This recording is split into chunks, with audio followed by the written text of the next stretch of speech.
Salut Fawzi, bienvenue sur l'émission Quartier Jaune. Salut. Ça va bien? Ouais, ça va, tranquille. Bon, super. Aujourd'hui, on va parler d'un sujet qui est assez important. La première fois que j'ai été invité sur une émission de télévision, à la fin de l'émission, j'ai parlé des quartiers. Et j'ai demandé à ce que les personnes qui vivent dans les quartiers rejoignent les manifestations pour défendre aussi leurs droits. Et cette émission qui a été diffusée sur C8 au replay, ils ont coupé cette séquence. C'est quelque chose que j'ai pas compris au départ. Et aujourd'hui, justement, on va permettre de parler de ce genre de choses parce que ça me paraît très important. Tu peux te présenter ? Fawzi Lelouch, j'habite un quartier prioritaire dans la ville de Sevran et je suis dirigeant associatif. Je vais aller bientôt sur mes 54 ans. D'accord. Voilà. Alors justement, on a eu l'occasion de se voir à plusieurs reprises et j'ai aussi eu l'occasion d'être hébergé dans un lieu où tu as une association. On a eu l'occasion de discuter de ça parce que depuis que Macron est arrivé au pouvoir, il y a des choses qui ont changé. Et en l'occurrence, les associations que tu as sont vouées, ou du moins sont sur le chemin de la fin, à cause de ces réformes. C'est ça. C'est-à-dire, donc, dans ces réformes, qu'est-ce qui s'est passé exactement ? En 2016, il y a Emmanuel Macron qui a pris la décision de couper les contrats avenir, contrats aidés, donc les aides de l'État pour permettre à des personnes de travailler, de se construire un avenir. Par le biais, le contrat, c'était selon si c'était un contrat à venir, c'était jusqu'à un nombre d'heures jusqu'à 35 heures. Le minimum, c'était 18 heures. Et pour les contrats aidés, c'était dans un premier temps 26 heures qui étaient descendues au fil du temps à 20 heures, avec un taux de pourcentage qui permettait par l'État de subventionner cette embauche. Et l'autre partie qui n'était pas pris en charge par l'État était pris par les collectivités, les entreprises ou les associations. D'accord. Donc du coup, il fallait en même temps d'embaucher ces personnes-là, leur apporter la possibilité par le biais d'un OPCA, une formation professionnelle. D'accord. Les trois associations que tu as, donc il y en a une, si je me rappelle bien, qui est culturelle, une qui est cultuelle et une qui est sportive. Alors, il y a deux culturelles et D'accord. une cultuelle, avec D'accord. 3 entités différentes et des bureaux différents. J'ai eu l'occasion de voir les locaux. Un local m'a particulièrement touché parce que l'image qui est véhiculée des cités, c'est le désordre, c'est la drogue, c'est la violence.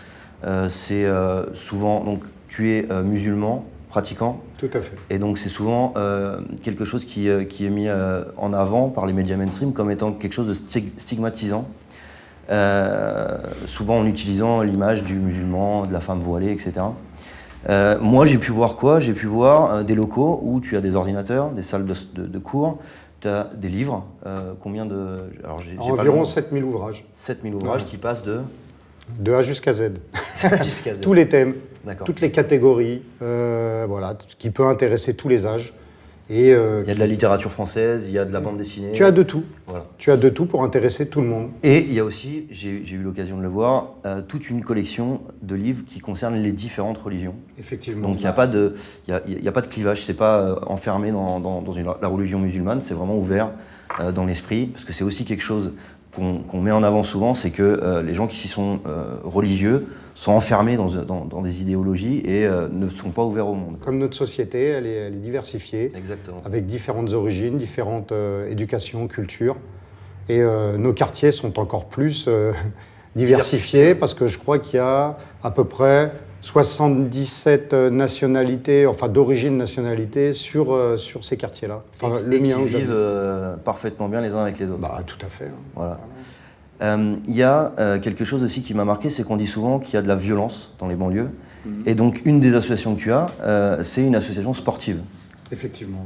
Moi, si je me rappelle bien aussi, quand on avait discuté, tu m'avais dit que on avait essayé de te mettre des bâtons dans les roues pour la mise en place de cette Si c'était structure. que des bâtons, c'est des briques. Est-ce que tu peux nous en dire plus là-dessus ?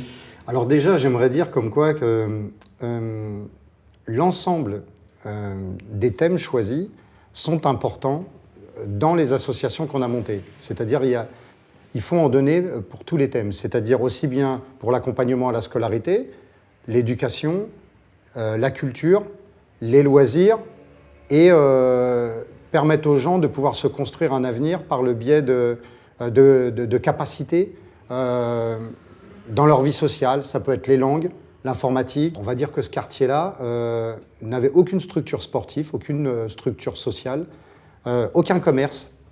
Les écoles, ils étaient en dehors du quartier, à l'extérieur. Et du coup, il fallait créer une atmosphère, des services, un lien, des outils pour essayer de couvrir plus largement et permettre à ceux qui habitent de trouver ce qu'ils cherchent.